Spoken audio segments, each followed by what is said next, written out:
तो last class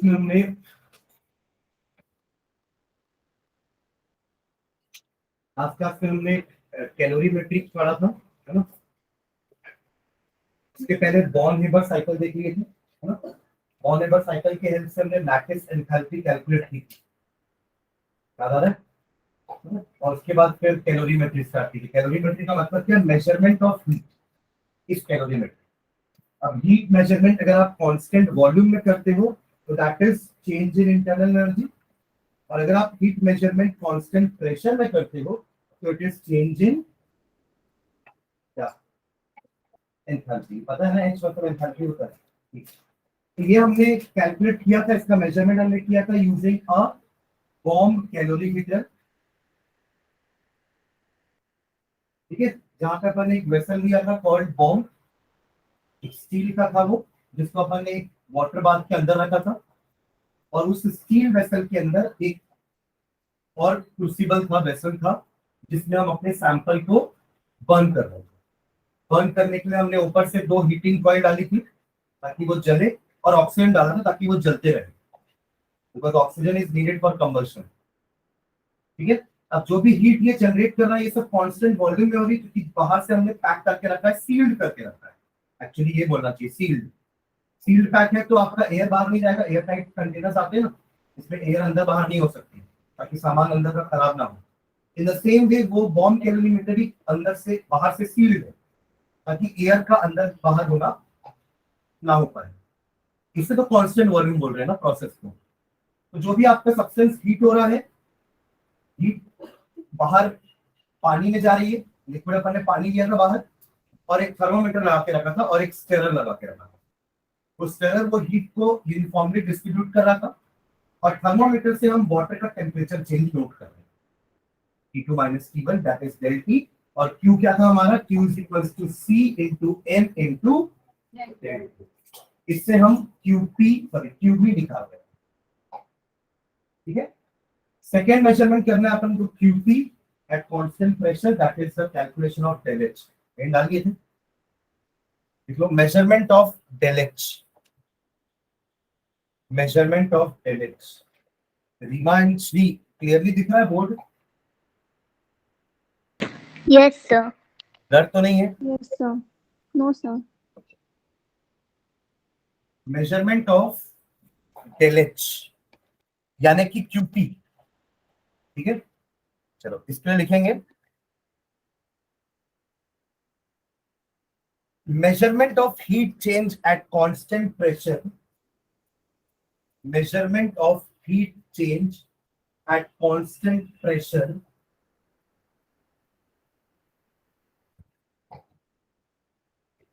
at constant pressure मतलब अपन इस एक्सपेरिमेंट को रूम प्रेशर में करेंगे, तो रूम प्रेशर तो कांस्टेंट होता है। आप यहाँ करो या वहां करो, सब जगह कांस्टेंट प्रेशर लग रहा है। ठीक है। तो measurement of heat change at constant pressure can be done in a calorimeter, can be done in a calorimeter made up of calorimeter made up of foamed polystyrene cup, foamed FOAMED, foamed polystyrene। ये एक तरह का polymer होता है। Coffee cups आते हैं ना जो, उसको बोल रहे हैं फोम, पर फोम वाले। एक तो चाय वाले कप आते हैं, वो तो पेपर वाले कप होते हैं, वही बोल रहा हूँ मैं। एक और टाइप के कप आते हैं जो थोड़े से फोम टाइप के होते हैं, वो आपके पॉलिस्टीरीन होते हैं। तो अगर आपको देखना हो तो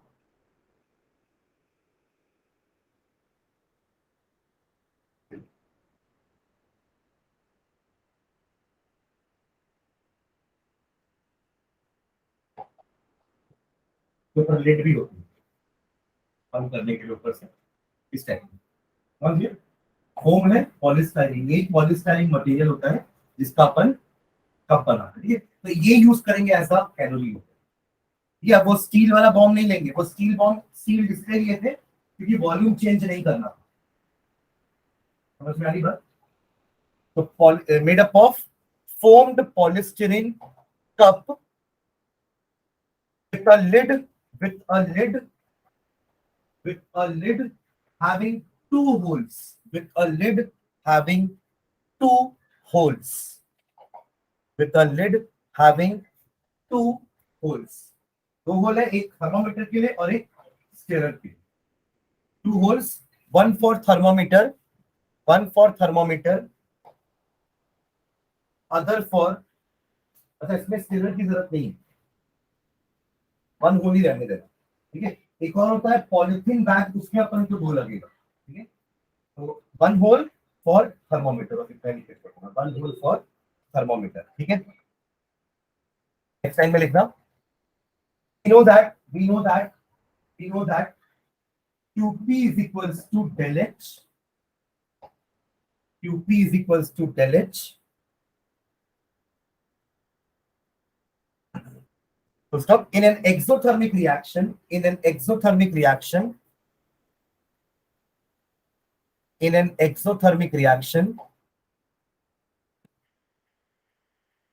is evolved.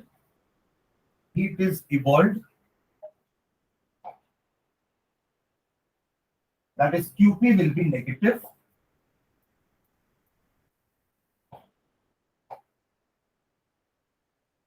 And for an endothermic reaction,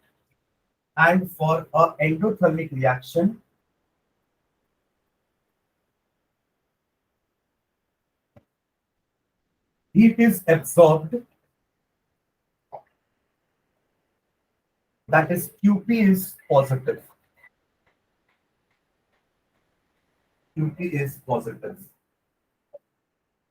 Okay, next segment. The calorimeter used here is also called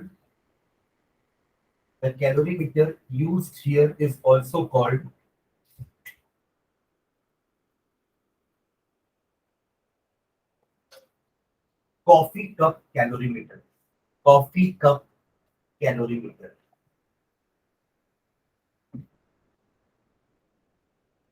ठीक है. बाकी पूरा कैलकुलेशन पार्ट उसके जैसे ही, बस अपैरेटस अलग है उसका. ठीक है. फॉर्मूला भी वही यूज करेंगे, Q is equals to C del T into M. चलो नेक्स्ट ये डाल देना.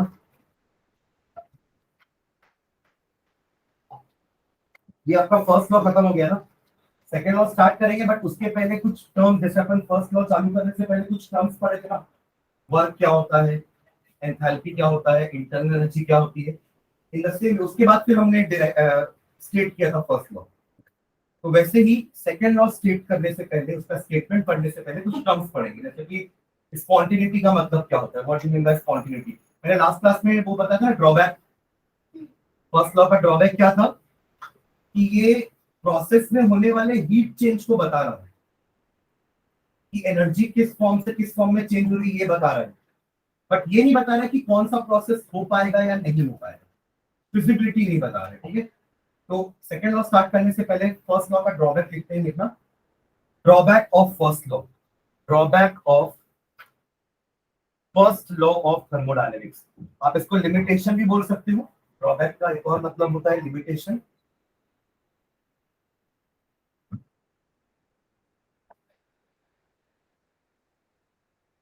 ठीक है. इसमें लिखना first law provides no information. First law provides no information. First law provides no information regarding the feasibility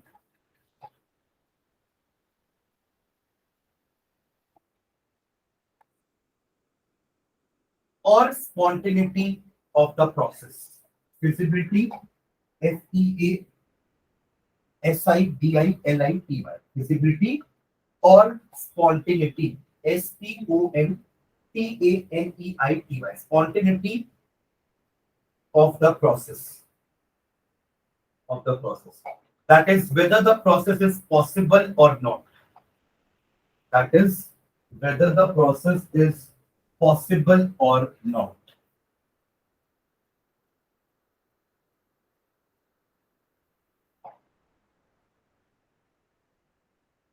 ये आपके फर्स्ट लॉ का लिमिटेशन या ड्रॉबैक है, ठीक है। नेक्स्ट है डालना spontaneous and non spontaneous process. इसको समझते हैं, स्पॉन्टेनियस का मतलब क्या होता है। हिंदी में मैंने लास्ट क्लास में बताया था, स्वाभाविक, जो चीज स्वाभाविक है कि हाँ होगी उसको अपन स्पॉन्टेनियस बोलते हैं। पानी का ऊपर से नीचे गिरना, है ना, ये स्वाभाविक सी चीज है। नीचे से ऊपर चढ़ना थोड़ा अस्वाभाविक है, इसके लिए हमें एनर्जी देनी पड़ेगी। पर ऊपर से नीचे तो अपने आप गिरेगा, नीचे से ऊपर अपने आप नहीं जाएगा, ठीक है। तो इतना नीचे, a process which under some given conditions, a process which under some given conditions, a process which under some given conditions may take place by itself, may take place by itself or by initiation, or by initiation, or by initiation। जैसे कि शक्कर को पानी में घोलना, ये अपने आप भी हो जाएगा ना, है ना। कोयले का जलना अपने आप नहीं होगा, बट अगर एक बार आप इग्नाइट कर दोगे तो फिर वो जल जाए। मतलब या तो कोई प्रोसेस अपने से हो जाए, या तो आपके इनिशिएट करने के बाद वो अपने आप हो जाए। तो इन दोनों टाइप के प्रोसेस को अपन स्पॉन्टेनियस बोलते हैं, फिजिकल प्रोसेस बोलते हैं, जो कि पॉसिबल, ठीक है। तो क्या लिखे, a process which under some given conditions may take place by itself or by initiation is called a spontaneous process।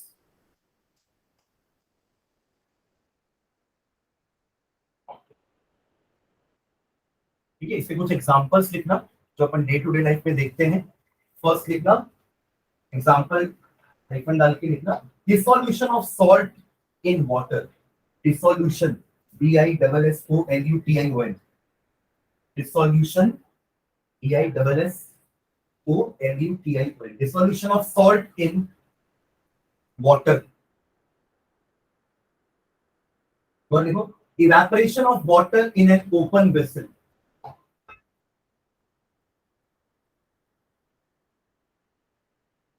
evaporation of water in an open vessel, ये भी अपने आप होता है। एक और देखो, flowing of heat, flowing of heat,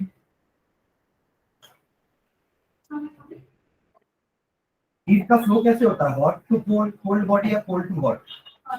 hot to cold body, एक गर्म चाय का ठंडा होता है ना, ठीक है। तो हॉट से कोल्ड बॉडी में जा रही हीट, तो flow of heat from hot end to cold and.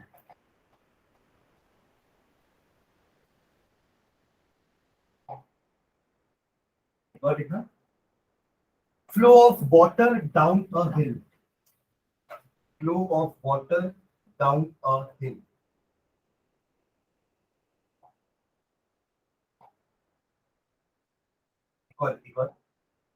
Lighting of a candle involving, lighting of a candle involving burning of wax, lighting of a candle involving burning of wax। ऊपर की जितने भी तीन चार example लिखे ना, वो सब अपने आप हो जाएंगे, इनिशिएट भी नहीं करना पड़ेगा। पानी में नमक को बस डाल दो, छोड़ दो, अपने आप घुलेगा ना। हाँ, आप जल्दी चाहते हो तो आपको थोड़ा सा स्टर करना पड़ेगा या गर्म करना पड़ेगा पानी को, ताकि नमक जल्दी भी बर्न हो जाए। यहाँ रेट की बात नहीं कर रहे अपन कि कितना जल्दी करना है, हो रहा है कि नहीं हो रहा है, पहले ये देख। जल्दी नहीं करने की बात कर रहे ना, पर we are not talking about speed ना। हम बस ये जानना चाह रहे हैं कि क्या नमक अपने आप डिसॉल्व हो रहा है, या आपको कुछ स्टार्ट करना पड़ रहा है उसके बाद डिसॉल्व होना चालू हो रहा है। ऐसा तो नहीं है, फिर डाल दो, धीरे धीरे अपने आप डिसॉल्व हो जाएगा। पर ये जो लास्ट लिखे हैं, कैंडल का लाइटिंग, ये तो आपको इनिशिएट करना पड़ेगा ना, उसके बाद फिर वो प्रोसेस चलता रहेगा और पूरा वैक्स पिघलता रहेगा।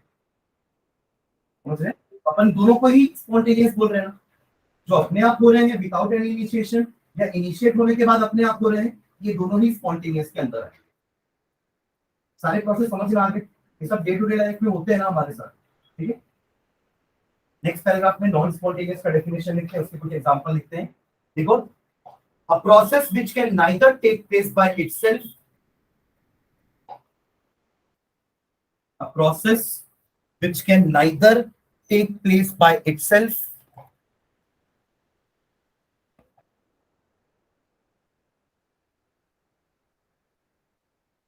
नॉर बाय इनिशिएशन, नाइदर आ गया तो नाइदर के साथ नॉर आएगा, nor by initiation is called a non-spontaneous process, is called a non-spontaneous process, is called a non-spontaneous process। ठीक है, इसके कुछ एग्जांपल लिखते हैं। कुछ तो अपन नीचे के ही उल्टा लिख सकते हैं क्या, जैसे अपन ऊपर लिखे हैं ना, flow of water down a hill, तो ये अप हिल अपने आप नहीं होने वाला। इनिशिएट करने के बाद भी आप सोचो कि अपने आप होता है तो नहीं होगा, वो मोटर को चालू रखना पड़ेगा ना। ऐसा बोला कि एक बार चालू करके मोटर छोड़ दी तो चलता रहेगा, पानी नहीं चलेगा ना, you have to keep the motor on.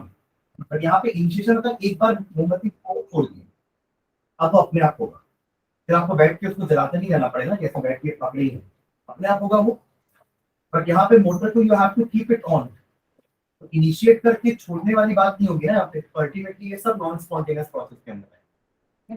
तो फर्स्ट लिखना, flow of water up a hill, flow of water up a हिल,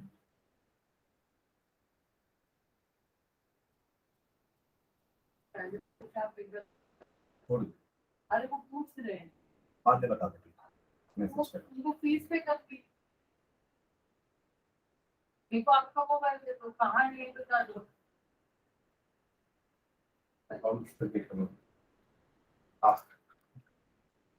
क्या लिखे, flow of water up a hill, फिर एक और लिखो, flow of heat from a cold body to a hot body, ये भी कभी नहीं होगा। Flow of heat from a cold body to a hot body,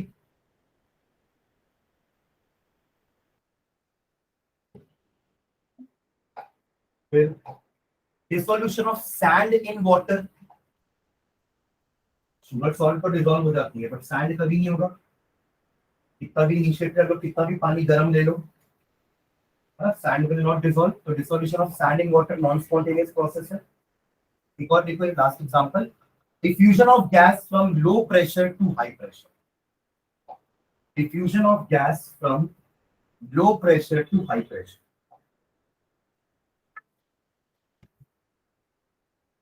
हमेशा एयर जो है वो हाई प्रेशर से लो प्रेशर एरिया में जाती है, जहाँ पे लो प्रेशर क्रिएट होता है। आपको पढ़ते हैं ना सी ब्रीज और लैंड ब्रीज, कि लैंड में दिन में लैंड गर्म हुआ तो यहाँ की पूरी एयर गर्म होकर लाइट हो गई, ऊपर चली गई, तो अब लैंड के ऊपर एयर नहीं है, पर समंदर के ऊपर तो एयर है, वो हाई प्रेशर में, यहाँ लो प्रेशर है, तो वहां से यहाँ पे सी ब्रीज, समझे, रात को लैंड ब्रीज। तो हमेशा एयर भी हाई प्रेशर से लो प्रेशर की तरफ ही जाती है, कभी भी लो प्रेशर से एयर हाई प्रेशर की तरफ नहीं जा सकती। ठीक है, these are some non spontaneous process. ठीक है, नेक्स्ट एक सब डालना, driving force for a spontaneous process, heading रहेगा driving force for a spontaneous process, driving force for a spontaneous process. मतलब ऐसा क्या है जो प्रोसेस को स्पॉन्टेनियस बना रहा है ना। जितने भी अपन ने ऊपर स्पॉन्टेनियस के एग्जांपल लिखे, उसमें ऐसा क्या हो रहा है कि जिससे वो प्रोसेस हो रहे हैं और नीचे वाले नहीं हो रहे हैं, है ना। तो दो टेंडेंसी होती है किसी भी चीज की, एक होती है tendency to move towards minimum energy, मतलब अगर मेरे पास देखो energy and stability inversely proportional, ये मैं केमिकल बॉन्डिंग पढ़ते समय भी बताता था कि जिसकी एनर्जी ज्यादा है ना उसकी स्टेबिलिटी कम होगी, तो वो चाहेगा कि मैं अपनी एनर्जी कम करूं ताकि मैं स्टेबल हो जाऊं, क्योंकि एनर्जी कम मतलब स्टेबिलिटी ज्यादा, एनर्जी ज्यादा मतलब स्टेबिलिटी कम। ये आप अपने ऊपर भी आजमा सकते हो ना, तो बहुत हड़बड़ाता है एकदम, है ना, एनर्जी बहुत ज्यादा है, एकदम स्टेबिलिटी बिल्कुल नहीं है, क्या करूंगा नहीं तो ऐसा ऐसा रहेगा। तो एकदम हाई एनर्जी लो स्टेबिलिटी, और जो एकदम काम है स्थिर है ना, वो आराम से बैठ के मतलब ना मेडिटेशन करना चाहिए, उसमें क्या हम एकदम लो एनर्जी स्टेट में चले जाते हैं, मतलब हम बहुत स्टेबल रहते हैं इस केस में। ये हमारे ऊपर भी लागू होता है कि अगर हम हाई एनर्जी में तो हम बहुत ज्यादा अनस्टेबल रहते हैं, और जहां हमारी एनर्जी कम होती है हम स्टेबल होकर बैठ जाते हैं। समझ रहे हैं? High energy low stability, low energy high stability. तो सबकी एक टेंडेंसी होती है कि वो टुवर्ड्स लो एनर्जी में जाए, टेंडेंसी फॉर मिनिमम एनर्जी, ताकि स्टेबिलिटी ज्यादा हो सके। ठीक है, तो जब मैं रिएक्शन के टर्म्स में इस बारे में बात करूं तो क्या होना चाहिए कि रिएक्टेंट की एनर्जी ज्यादा होनी चाहिए और प्रोडक्ट बनने के बाद एनर्जी कम हो जानी चाहिए। इसका मतलब वो एनर्जी रिलीज कर रहा है, यानी कि एक्सोथर्मिक प्रोसेस। जब वो रिएक्टेंट था तब उसके पास बहुत एनर्जी थी, अब वो चाह रहा है कि मैं एनर्जी कम करके प्रोडक्ट बन जाऊं, तो वो एनर्जी कहाँ जाएगी? वो लिबरेट करेगा ना वो एनर्जी। और जब एनर्जी लिबरेट होती है in the form of heat, उस रिएक्शन को हम क्या कहते हैं? एक्सोथर्मिक। तो इसका मतलब क्या एंडोथर्मिक रिएक्शंस नहीं होंगे क्या? वो भी तो होते हैं ना। इसका मतलब एनर्जी अकेला एक क्राइटेरिया नहीं हो सकता जो प्रोसेस को होने में हेल्प कर रहा है। समझ में क्या होगा? Tendency to acquire minimum energy एक क्राइटेरिया हो सकता है कि जो प्रोसेस को चला रहा है। सबकी टेंडेंसी है कि हम एनर्जी कम करें अपनी, ताकि स्टेबल हो जाए, इसलिए वो हो रहा है। बट इसका मतलब ये नहीं कि जिसकी एनर्जी बढ़ रही है वो नहीं हो रहा। एंडोथर्मिक रिएक्शंस भी होते हैं जहां पे रिएक्टेंट की एनर्जी कम होती है बट प्रोडक्ट की एनर्जी, रिएक्टेंट की एनर्जी ज्यादा होती है, प्रोडक्ट की एनर्जी कम हो जाती है। तभी तो अपन बोल रहे हैं ना कि एंडोथर्मिक रिएक्शंस में H आपका पॉजिटिव होता है। हाँ, रिएक्टेंट की एनर्जी कम है, प्रोडक्ट की एनर्जी ज्यादा है, तभी Hp माइनस HR करेंगे तो पॉजिटिव आएगा। तो वो रिएक्शन भी तो होते हैं ना, एंडोथर्मिक एक्सोथर्मिक दोनों टाइप के रिएक्शन होते हैं। तो एक क्राइटेरिया और होता है, वो होता है tendency to acquire maximum randomness. जैसे कि एक बर्फ पिघल रहा है, वो एक एंडोथर्मिक प्रोसेस है ना। आप हीट दोगे तब तो बर्फ पिघलेगा, और आपने हीट दी है मतलब heat is absorb by the ice, तभी वो लिक्विड बना है। तो ये तो एक्सोथर्मिक नहीं है, इसमें तो उसकी एनर्जी और बढ़ रही है। जब तक आइस था तब तक वो स्थिर था, एनर्जी उसकी कम थी। जहां आपने उसको लिक्विड किया, नदी बहने लगती, ग्लेशियर्स पिघल रहे हो, नदी बन रहे हैं ना, वहां तो उनकी एनर्जी बढ़ रही। जब तक वो ग्लेशियर थे तब तक वो स्थिर थे, उनकी एनर्जी कम थी। और जब वो मेल्ट हुए, लिक्विड बने, तो उनकी एनर्जी बढ़ गई, भागने लगे, रिवर बन गई। राइट, ये भी तो रिएक्शन हो रहा है ना। जहां ये रिएक्शन क्यों हुआ? क्योंकि वो चाहते थे कि मैक्सिमम रैंडमनेस की तरफ बढ़े। रैंडमनेस का मतलब है पहले वो आइस थे, सारे सॉलिड पार्टिकल सब एक दूसरे से अटैच थे, जहां वो लिक्विड बने उनकी रैंडमनेस बढ़ गई। रैंडमनेस मतलब समझते हैं? रैंडम मतलब क्या होता है? आप स्कूल में एक लाइन पे चल रहे हो तो वो ठीक है, पर एक बच्चा यहाँ जा रहा है, यहाँ जा रहा है, यहाँ जा रहा है, यहाँ जा रहा है, ये रैंडम है। तो सॉलिड आपका रैंडम नहीं है। सॉलिड में पार्टिकल्स कैसे होते हैं? They are closely packed in a line. पर जहां ये सॉलिड को मेल्ट करके आपने लिक्विड बनाया, अब ये रैंडमनेस बढ़ गई। और आपने लिक्विड को इवेपोरेट करके या बॉईल करके गैस बनाया, तो रैंडमनेस और बढ़ गई। पढ़ते थे अपन, काइनेटिक एनर्जी इनकी कम होती है, लिक्विड की ज्यादा होती है। इनकी तो जीरो ही होती है, लिक्विड की उनसे ज्यादा होती है, गैस की सबसे ज्यादा होती है। मतलब रैंडमनेस भी इसी ऑर्डर में चलेगा। सॉलिड में रैंडमनेस नहीं है, पर सॉलिड लिक्विड बनता है ना बाय गेनिंग हीट एनर्जी, मतलब एंडोथर्मिक प्रोसेस है ये, वो भी हो रहा है। यहाँ पे तो एनर्जी बढ़ गई ना, मतलब पहले क्राइटेरिया को फॉलो नहीं कर रहा है। तो दोनों कंबाइंड क्राइटेरिया मिलके प्रोसेस को चलाते हैं। अगर कोई प्रोसेस एक्सोथर्मिक नहीं है मतलब वो रैंडमनेस की तरफ जा रहा है। समझ में आ रही बात? रैंडमनेस समझ गए ना? इसी रैंडमनेस को अपन एंट्रोपी बोलते हैं। Measurement of randomness is called as entropy. अभी तक अपन हीट का मेजरमेंट कर रहे थे, दैट वाज एंथैल्पी। बट अपन अब रैंडमनेस का मेजरमेंट करेंगे कि पहले एक सॉलिड कम रैंडम था, लिक्विड बनने के बाद वो ज्यादा रैंडम हो गया, और गैस बनने के बाद वो और ज्यादा रैंडम हो गया। इसलिए तो ये प्रोसेस हो रहा है, बिकॉज इन सबकी टेंडेंसी है टू एक्वायर मैक्सिमम रैंडमनेस। तो दो क्राइटेरिया हो गए, tendency to acquire minimum energy, tendency to acquire maximum randomness. तो these are the two forces जो एक प्रोसेस को स्पॉन्टेनियस बनाते हैं या पॉसिबल बनाते हैं।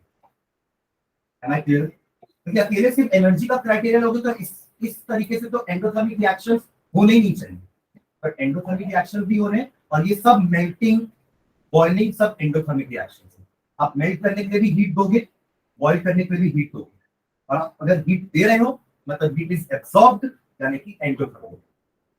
Am I clear? ठीक है, तो ड्राइविंग फोर्स समझ गए ना? गाड़ी तो कौन चला रहा है?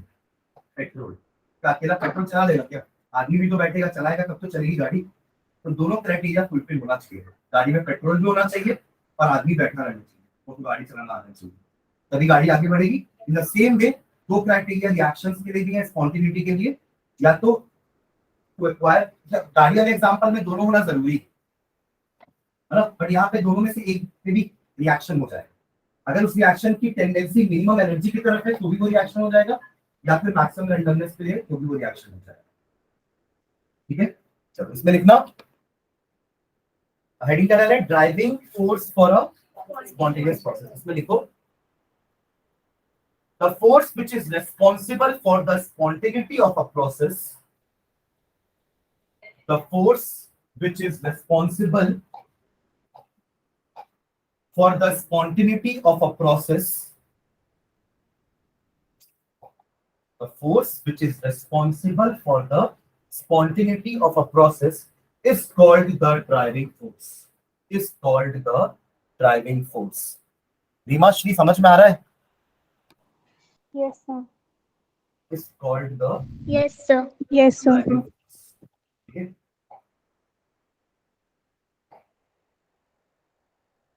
फर्स्ट नीचे लिखना, फर्स्ट हेडिंग डाल के 1 नंबर डाल के, क्योंकि हम दोनों क्राइटेरिया लिखने वाले हैं। पहले फर्स्ट लिखो, tendency for minimum energy, tendency for minimum energy.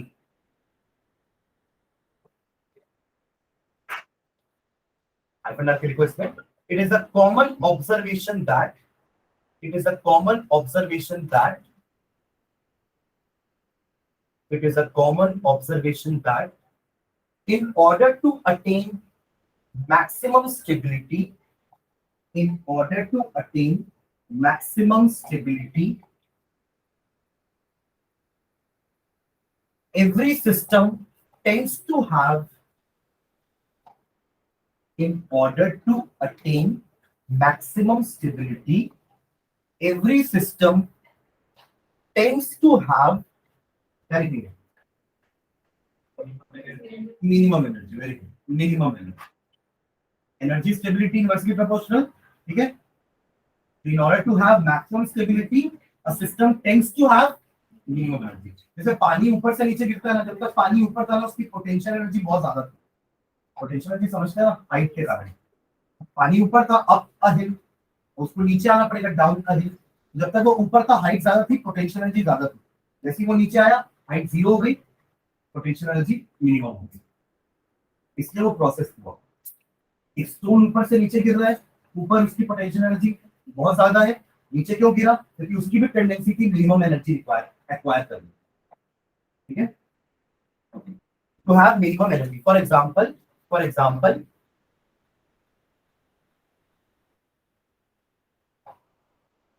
stone lying at a height, for example, a stone lying at a height has a tendency to fall, has a tendency to fall, a stone lying at a height has a tendency to fall down so as to have minimum potential energy, so as to have minimum potential energy।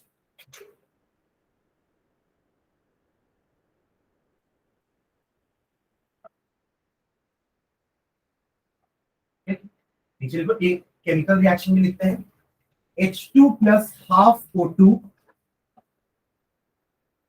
gives H2O। इसका डायनेस याद है किसी को? Minus कितना था?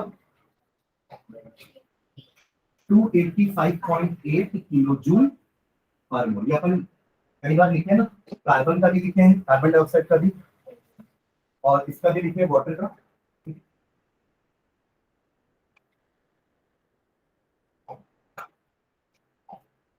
ठीक है, तो ये एक्सोथर्मिक रिएक्शन है। ठीक है, तो नीचे लिखना, इन terms of chemical reaction, in terms of chemical reaction we can conclude that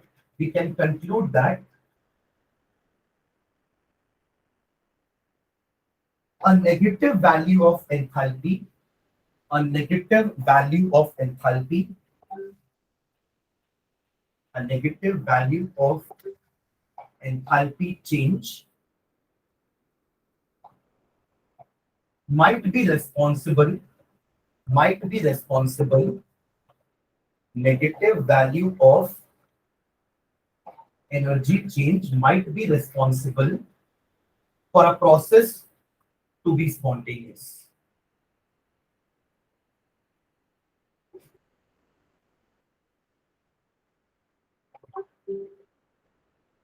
ठीक है?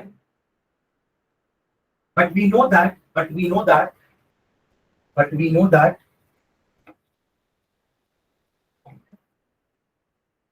there are many endothermic processes which are spontaneous.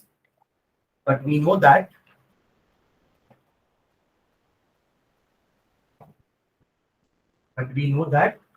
many endothermic processes are spontaneous.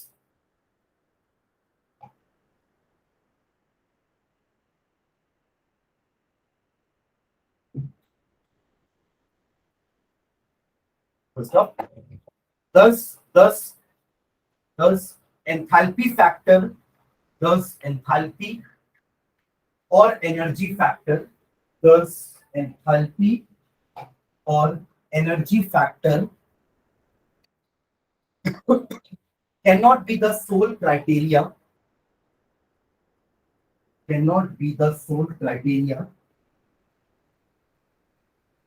for predicting the spontaneity of a process. Cannot be the sole criteria. Sole मतलब alone. Sole criteria for predicting the spontaneity of a process. ये paragraph समझ में आया सबको?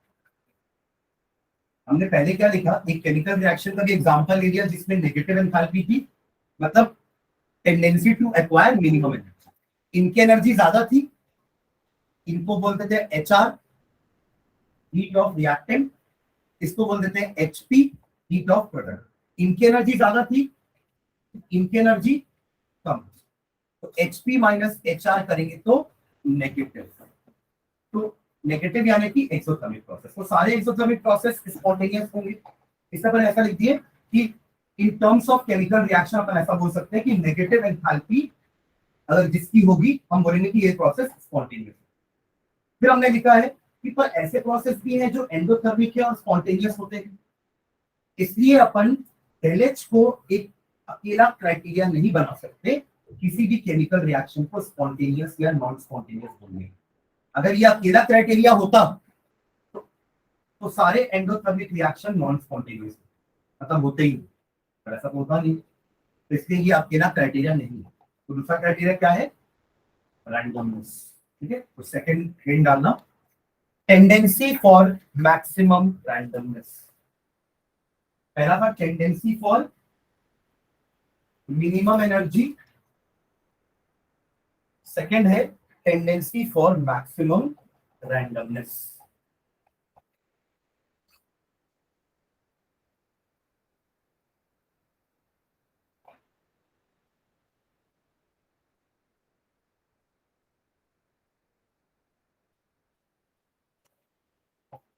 देखो, in some processes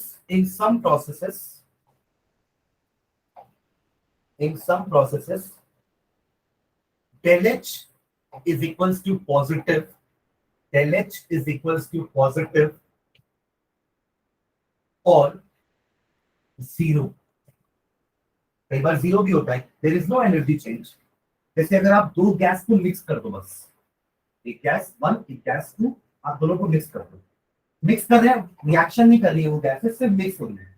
mixtures में जो component डलते हैं ना वो आपस में रिएक्ट नहीं करते. जैसे सैंड एंड वाटर एक मिक्सचर है, सॉल्ट एंड वाटर भी एक मिक्सचर है. वहां पे सॉल्ट पानी के साथ रिएक्ट नहीं करता है, सिर्फ डिसोसिएट होता है. रिएक्शन करना मतलब कोई नई चीज नहीं बना रहा है. हमारी बात क्या बोल रहा हूँ. तो ऐसे रिएक्शंस जिसमें del H जीरो है, जैसे मिक्सिंग ऑफ टू गैस, यहाँ पे कोई भी एनर्जी का चेंज नहीं है. जैसे दोनों अकेले थे, जैसी एनर्जी थी, मिलने के बाद भी वो एनर्जी सेम. तो HP माइनस HR करोगे तो जीरो आएगा. That means LH is 0। तभी वो दोनों गैस मिक्स तो हो रही है ना, यहाँ पे भी सारी गैसेस मिक्स है, तो ये भी तो प्रोसेस हो रहा है। तो ऐसे प्रोसेस जिसके लिए डेल एच पॉजिटिव है या 0 है, देखिए क्या वो पूरा sentence 0। Then also those processes occur. Then also those processes occur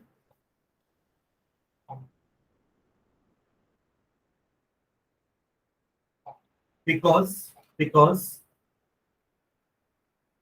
they have the tendency to acquire maximum randomness. They have a tendency to require maximum randomness. इसके लिए tendency to acquire maximum randomness.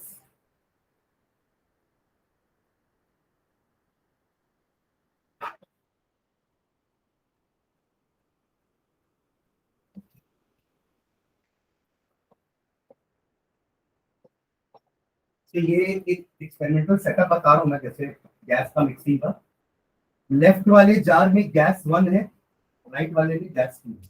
बीच में मैंने stopper लगा के रखा है ताकि ये गैस इस गैस से अभी मिक्स ना हो, ठीक है। तो ये गैस एक पर्टिकुलर स्टेट में आ चुकी है, अब ये और मूव नहीं हो रही है। यहाँ भी एक स्टेट में आ चुकी है जहाँ मूव नहीं हो रही है। जहां आपने स्टॉपर खोला, अब डिफ्यूजन स्टार्ट होगा, इन दोनों गैस का मिक्सिंग स्टार्ट और रैंडमनेस बढ़ जाएगी। समझ रहे? जब तक ये स्टॉपर लगा था ना, रैंडमनेस कम थी, जैसे मैंने स्टॉपर हटाया रैंडमनेस बढ़ गई। तो यहाँ भी ये दोनों मिक्स क्यों हुए? Because they had the tendency to acquire maximum randomness, इसलिए ये प्रोसेस हुआ। यहाँ पे डेल एच 0 है, there is no change in energy, heat energy में कोई चेंज नहीं हो रहा है, सिर्फ नॉर्मल मिक्सिंग हो रही है बस, ठीक है। ओके,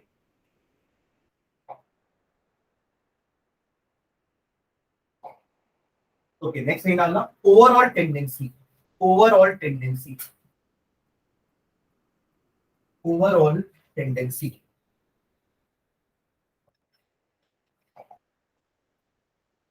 ओवरऑल टेंडेंसी, देखो, the resultant of the above two tendencies, the resultant of the above two tendencies, the result of the above two tendencies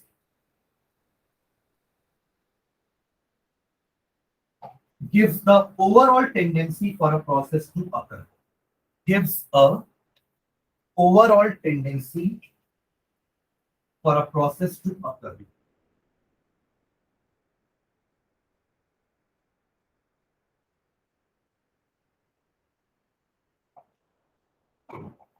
This is called resultant driving force. This is called resultant driving force.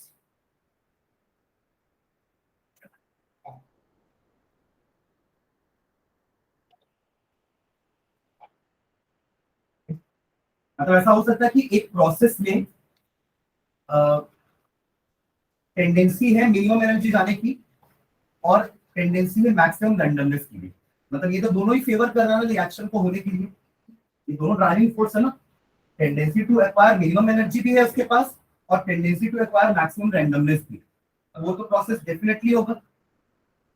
पर अगर tendency to acquire minimum energy ज्यादा है और tendency to acquire maximum randomness कम है, तभी ये process होगा, क्योंकि जो मिनिमम टेंडेंसी वाला फोर्स है वो ज्यादा है, ये वाला फोर्स कम है, पर दोनों फोर्स तो उस तरफ ही लग रहा है ना।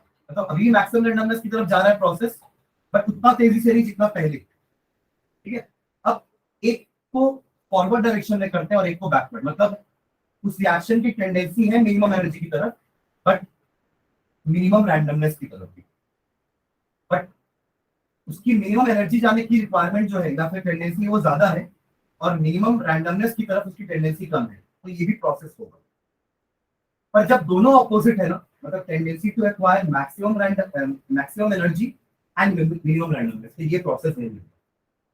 मतलब दो वेक्टर को ऐड करना है अपन को, अगर वो दोनों वेक्टर सेम डायरेक्शन में तो ऐड होंगे, अगर ऑपोजिट डायरेक्शन में तो सब्ट्रैक्ट होंगे। तो यहाँ पे जैसे मैंने ई लिख के एरो मारा, इसका मतलब क्या है, they have the tendency to acquire minimum energy.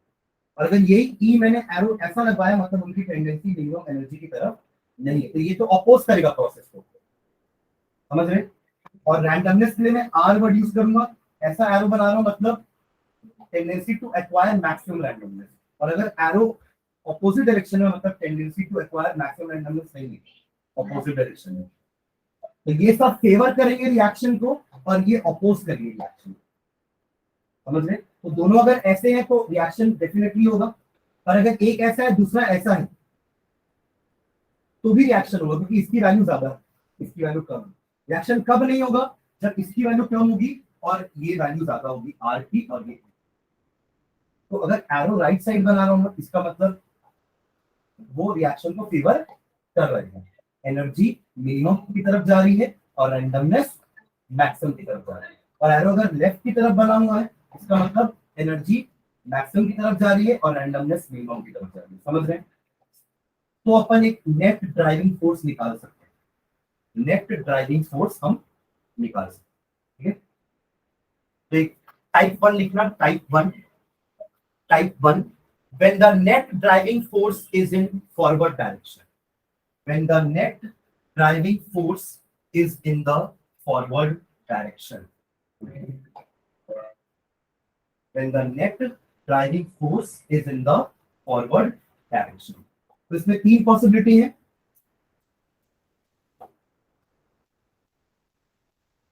E favour करेगा, आर भी फेवर करेगा, तो आपका रिएक्शन होगा।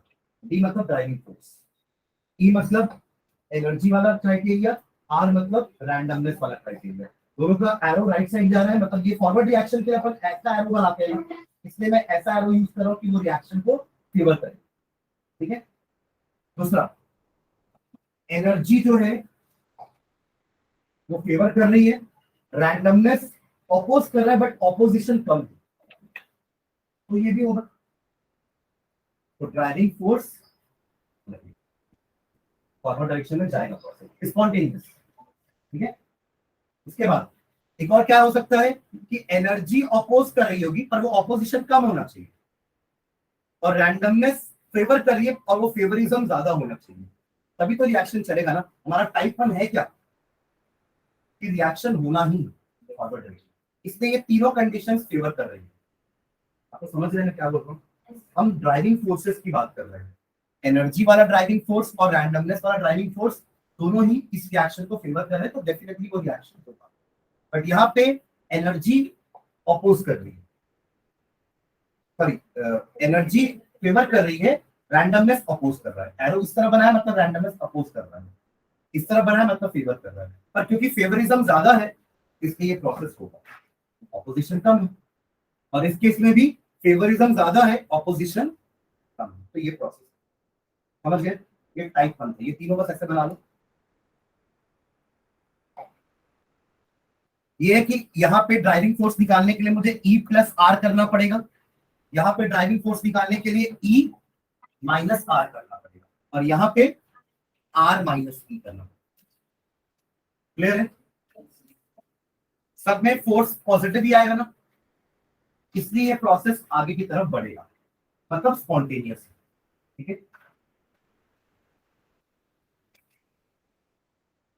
टाइप 2 लिखना, टाइप 2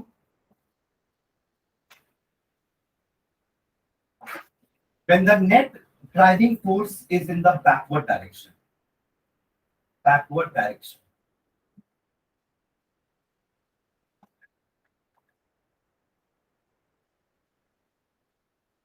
मतलब ये नॉन स्पॉन्टेनियस वाले केसेस हैं,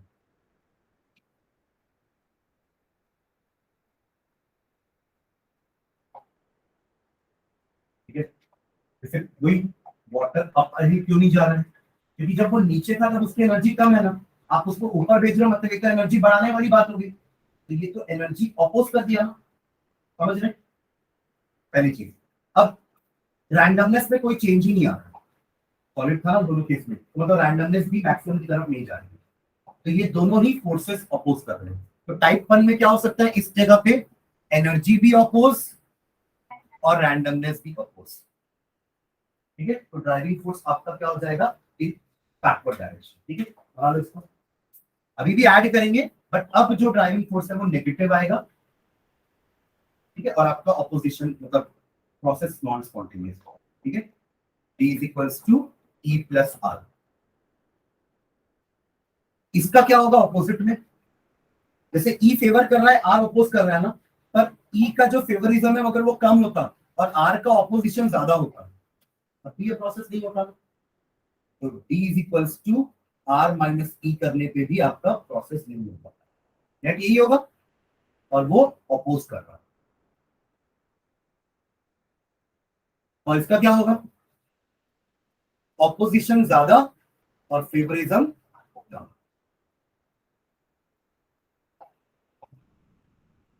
E माइनस R। अच्छा, मैं डी के लिए एरोस नहीं बनाया, सब एरो पीछे जाएंगे ना, डी के सारे एरो पीछे जाएंगे, ये सब स्पॉन्टेनियस थे इसलिए सबके डी के एरो राइट साइड में गए, पर यहाँ पे सबके डी के एरो कहाँ जाएंगे, लेफ्ट हैंड साइड में, मतलब नॉन स्पॉन्टेनियस। मतलब पत्थर नीचे से ऊपर नहीं जा सकता फॉरवर्ड रिएक्शन, बट बैकवर्ड तो आ सकता है ना ऊपर से नीचे। तो जो रिएक्शन नॉन स्पॉन्टेनियस होते हैं ना उनके बैकवर्ड रिएक्शन स्पॉन्टेनियस होते हैं। पत्थर नीचे से ऊपर नहीं आ सकता बट ऊपर से तो नीचे आ सकता है ना, मतलब reverse reaction is possible, main reaction back forward reaction possible है, तो बैकवर्ड तो पॉसिबल। ठीक है, और लास्ट लिखना type 3, when the net driving force is zero, when the net driving force is zero, when the net driving force is zero। ये दो ही case में हो सकता है कि एनर्जी फेवर कर रही है बट रैंडमनेस अपोज कर रहा है और वो सेम मैग्नीट्यूड के, तब ड्राइविंग फोर्स जीरो हो जाएगा। इस कंडीशन को अपन क्या बोलते हैं, इक्विलिब्रियम। जब रिएक्शन ना फॉरवर्ड जा रहा है ना बैकवर्ड जा रहा है, मतलब वो रुक गया है, रुकने जैसा लग रहा है, that situation is called equilibrium, balance condition हो गई।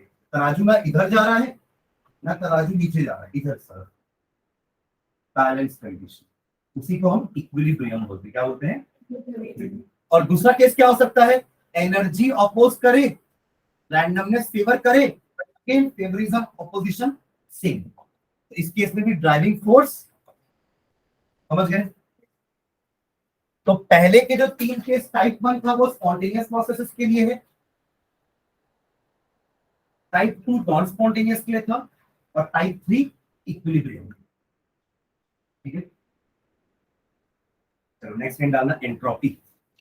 एंट्रोपी ये समझ में आ गया, ये ऐसी कुछ कंसेप्ट था, ये कभी एग्जाम में ऐसा नहीं आएगा ई आर वाला, ये बस समझाने के लिए मैंने बताया कि कैसे अपन बताएंगे कि कौन सा प्रोसेस स्पॉन्टेनियस है, कौन सा नॉन स्पॉन्टेनियस है, और कौन सा इक्विलिब्रियम है। ठीक है,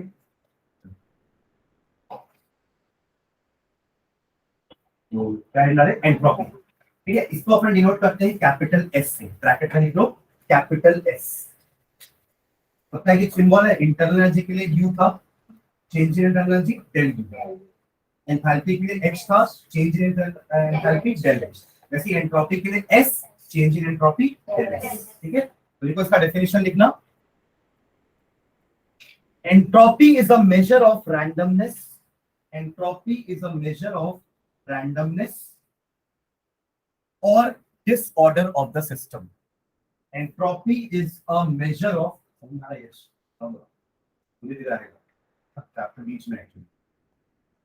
entropy is a measure of randomness or disorder of the system.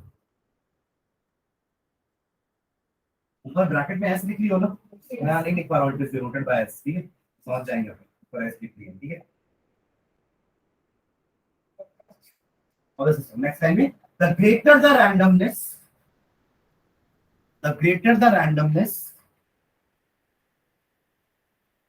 the higher is the entropy. The greater the randomness, the higher is the entropy.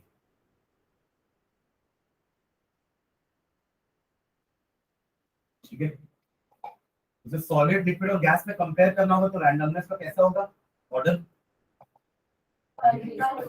Solid liquid gas. सही बना, arrow की इस तरह बनेगा, सही है ना। गैस का रैंडमनेस सबसे ज्यादा रहेगा, फिर लिक्विड एंड सॉलिड। ठीक है, नेक्स्ट टाइम ना, if we compare solid, liquid and gas on the basis of randomness, if we compare solid, liquid and gas on the basis of randomness,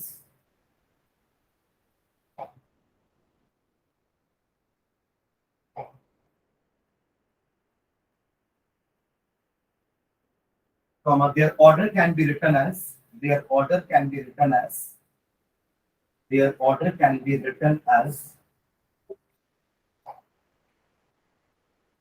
equals to S L S और S L G, और कैसा है वो sign लिख लेना, S less than L less than G, less than का sign बोलते हैं ना, S less than L, L less than G।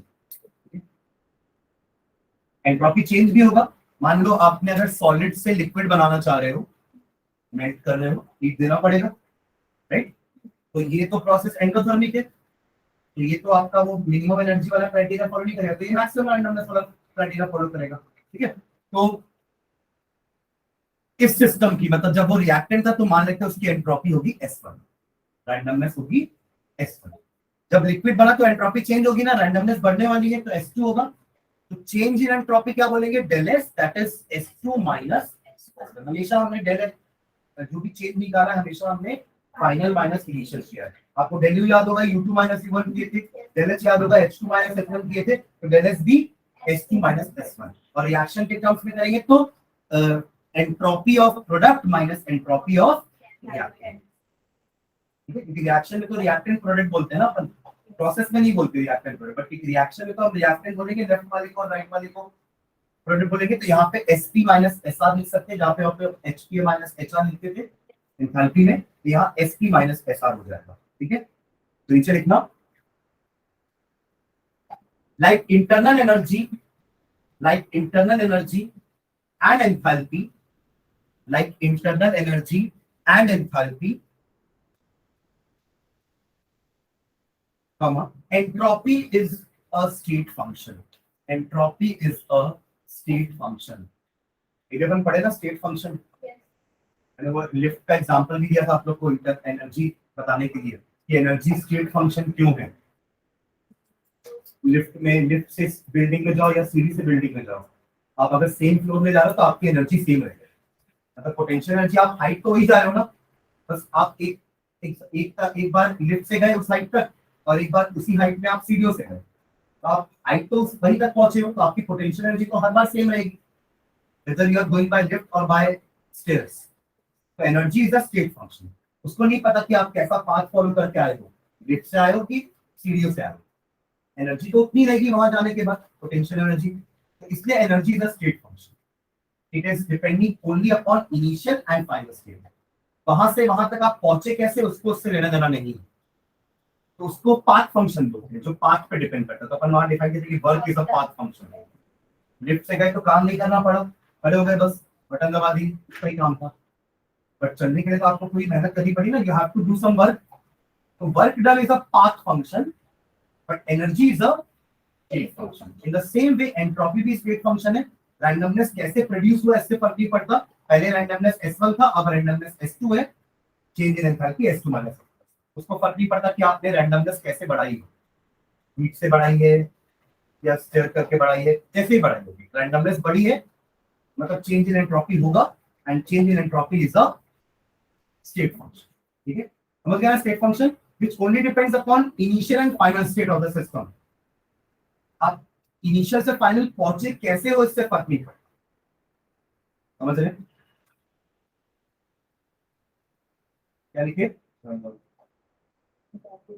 is a state function। The change in its value, the change in its value, the change in its value during a process is called the entropy change। During a process is called the entropy change।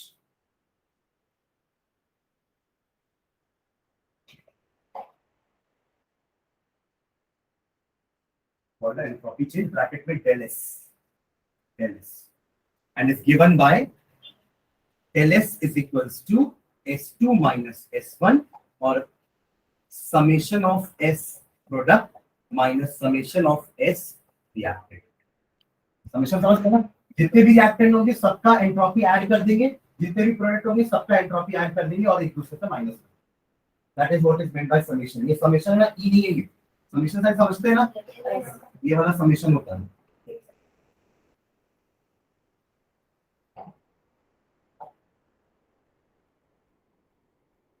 ठीक है, इसका एक formula भी लिखा था, जैसे अपन H का एक फॉर्मूला लिखा है ना, एच क्या था? H was you plus PV, enthalpy. H was you plus PV, internal energy of the system plus work done. PV ये वर्क डन ही था, पी इनटू डेल वी। ये था आपका एंथैल्पी का क्वांटिटेटिव मीनिंग। एंथैल्पी होती क्या है मैथमेटिकली। वैसे एंट्रोपी अभी तक अपन क्वालिटेटिवली बात कर रहे थे कि रैंडमनेस, सॉलिड का रैंडमनेस कम था तो उसकी एंट्रोपी कम है, लिक्विड का रैंडमनेस ज्यादा है तो उसकी एंट्रोपी ज्यादा है। तो अभी अपन ने सिर्फ क्वालिटेटिवली डिफाइन किया कि एंट्रोपी होती क्या है। अब क्वांटिटेटिव बात करते हैं, फॉर्मूला निकालते हैं एंट्रोपी का, डेल एस का। ठीक है, तो लिखना नीचे, when a system absorbs heat, when a system absorbs heat, क्या होता है जब कोई सिस्टम में हीट एब्सॉर्ब करेगी तो मॉलिक्यूल्स की काइनेटिक एनर्जी बढ़ेगी ना, इधर उधर भागेंगे तो मतलब रैंडमनेस बढ़ेगी, है ना? तो when the system absorbs heat, the molecules start moving faster. The molecules start moving faster because kinetic energy increases. Ke लिख लो अगर पहचान दोगे बाद में तो, because kinetic energy increases. Otherwise लिख लो पूरा, बाद में तो कुछ ही पढ़ गया आपको। क्या लिख रहे हैं अपन यार? Because he increases, इसकी increases ऐसा सोचेंगे, लिख लेना ना, ये छोड़ दो, सॉरी। ठीक है, हाँ, because kinetic energy increases, hence the disorder increases, hence the disorder increases.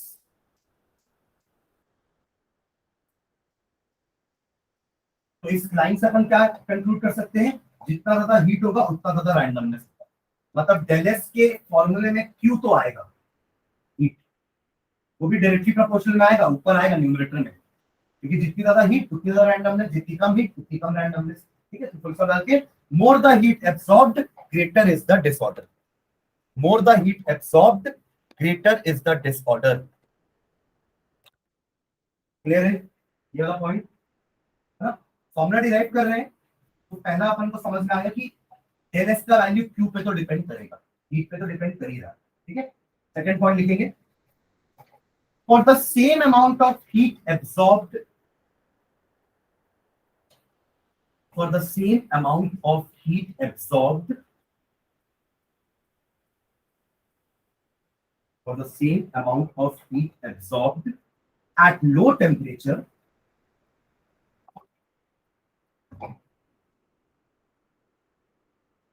the disorder is more than, the disorder is more than at higher temperature.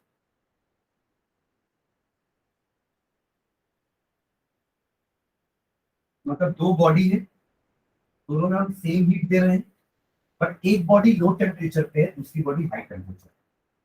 तो लो टेम्परेचर वाले में डिसऑर्डर ज्यादा होगा, हाई टेम्परेचर वाले में डिसऑर्डर कम होगा, क्योंकि तो पहले से ही डिसऑर्डर है ना, हाई टेम्परेचर मतलब पहले से ही वो डिसऑर्डर है ना। बट ये लो टेम्परेचर वाला तो इसमें डिसऑर्डर कम होगा, जैसे आइस एंड वाटर। तो आइस में रैंडमनेस बढ़ने का स्कोप बहुत ज्यादा है, मतलब लो टेम्परेचर पे रैंडमनेस ज्यादा होती है और हाई टेम्परेचर में रैंडमनेस कम होती है। ठीक है, तो ये इनवर्सली प्रोपोर्शनल, क्यू से डायरेक्टली प्रोपोर्शनल एंड टी से इनवर्सली प्रोपोर्शनल। क्यू दोनों में सेम दे रहे हैं, heat is given to both the system in the same quantity, but एक सिस्टम लो टेम्परेचर पे, दूसरा हाई टेम्परेचर पे। तो लो टेम्परेचर वाले में रैंडमनेस ज्यादा होगी और हाई टेम्परेचर वाले में रैंडमनेस कम होगी। तो एक फिर सवाल के इसमें एक पॉइंट और लिख लेना, this shows that entropy change is inversely proportional to temperature. This shows that entropy change is inversely proportional to temperature.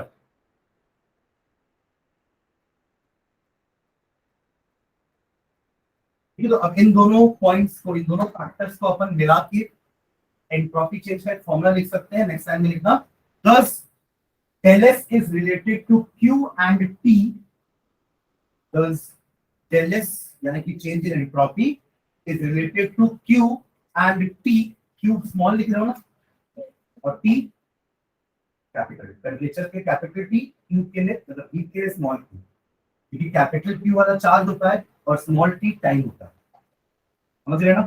Capital Q temperature, small Q heat. तो क्या लिखे, for sorry thus del S is related to Q and T for a reversible reaction as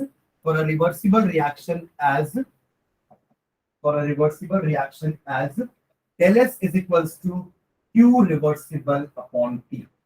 This is the formula for entropy change.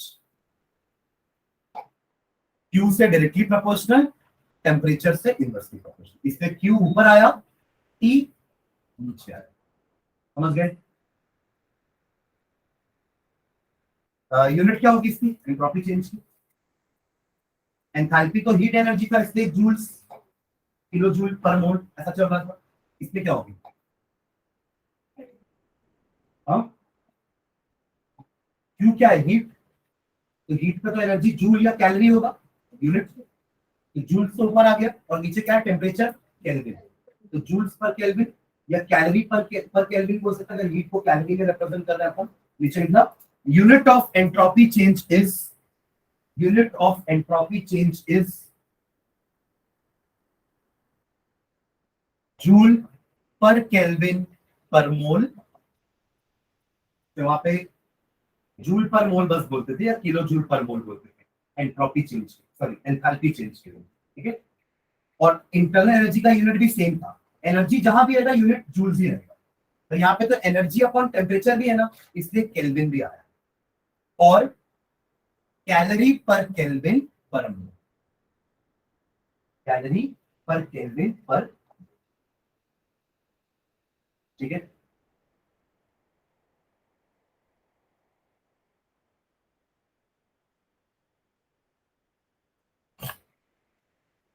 Definition लिखो तो ऊपर अपन formula लिखे उसका।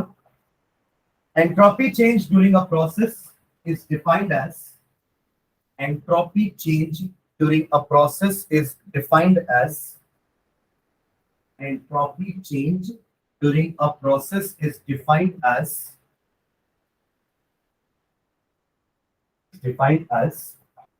the amount of heat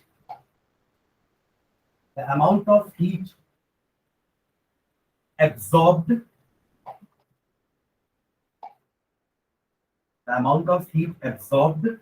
isothermally, temperature constant रखते, isothermal पढ़े, isothermal same temperature, isothermally and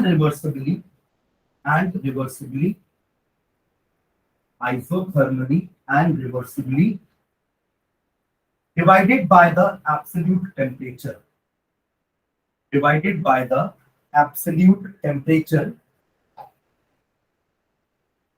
at which the heat is absorbed, divided by the absolute temperature at which the heat is absorbed। ठीक है, एक question देखना आपके NCERT में, short example है, इनके पास एनसीईआरटी में निकालेंगे, शॉर्ट एग्जांपल है, एंट्रोपी वाले में ही।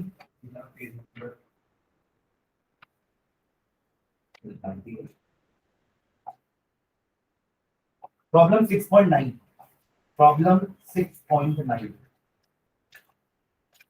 ठीक है, उसको देखना। दिया क्वेश्चन, प्रॉब्लम 6.9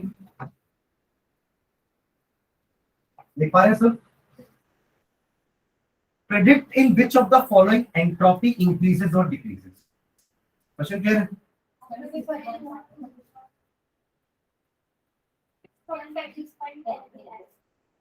ठीक है, ठीक है,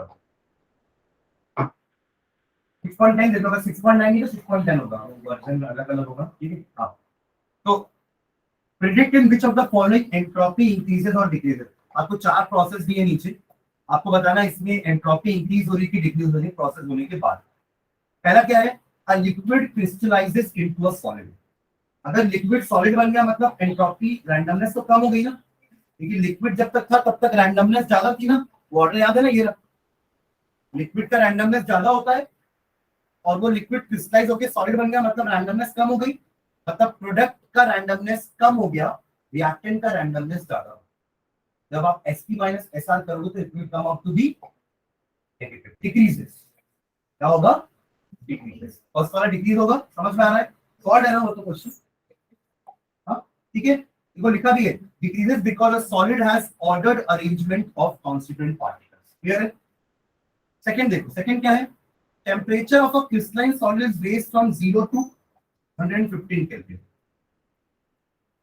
इंक्रीज होगा। ठीक है, इसका कारण है टेम्परेचर इंक्रीज होगा तो आपका वाइब्रेशंस बढ़ेंगे, रैंडमनेस बढ़ेगी। ठीक है, इसके बाद थर्ड देखो, थर्ड एक रिएक्शन दिया हुआ है, इसमें भी समझना जरूरी है। देखो ब्रैकेट में S और G लिखा है ना, तो रिएक्टेंट में क्या दिख रहा है आपको, सॉलिड है वो।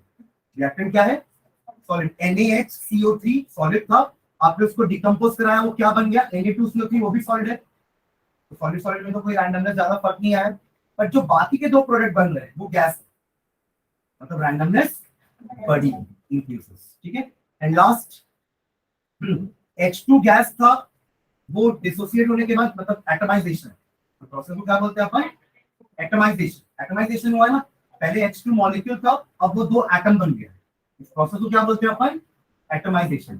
पहले एक मॉलिक्यूल था, अब दो एटम बना, तो रैंडमनेस बढ़ी ना, यहाँ भी इंक्रीज। समझ रहे, भले दोनों गैस है, दोनों के ब्रैकेट में G लिखा, इसका मतलब ये नहीं कि दोनों का रैंडमनेस सेम होगा। एटम बढ़ जाए ना, तो चीजें बढ़ गई मतलब रैंडमनेस बढ़ जाएगी। हाँ, 3 लोग कम रैंडम दिखेंगे, और वही अगर ग्राउंड में 50 लोग हैं तो वो ज्यादा रैंडमनेस हो जाएगी ना। 3 लोग में नहीं समझ आएगा रैंडमनेस है कि नहीं है, 50 लोग होंगे तो रैंडमनेस बढ़ जाएगी। ठीक है, ये समझ में आ गया चारों पॉइंट रैंडमनेस। ठीक है, ठीक है, आज यही स्टॉप करते हैं। नेक्स्ट क्लास में ना रैंडमनेस, ये एंट्रोपी के हिसाब से अपन स्पॉन्टेनिटी की बात करेंगे, कैसे अपन बताएंगे कि प्रोसेस स्पॉन्टेनियस है या नहीं, उसकी एंट्रोपी को देखें। ठीक है, चलो थैंक यू। अच्छा, कल मॉर्निंग में एक्स्ट्रा क्लास रहेगी ना, आप लोग का शायद बायो वालों का टेस्ट भी है, मैथ्स का टेस्ट है क्या?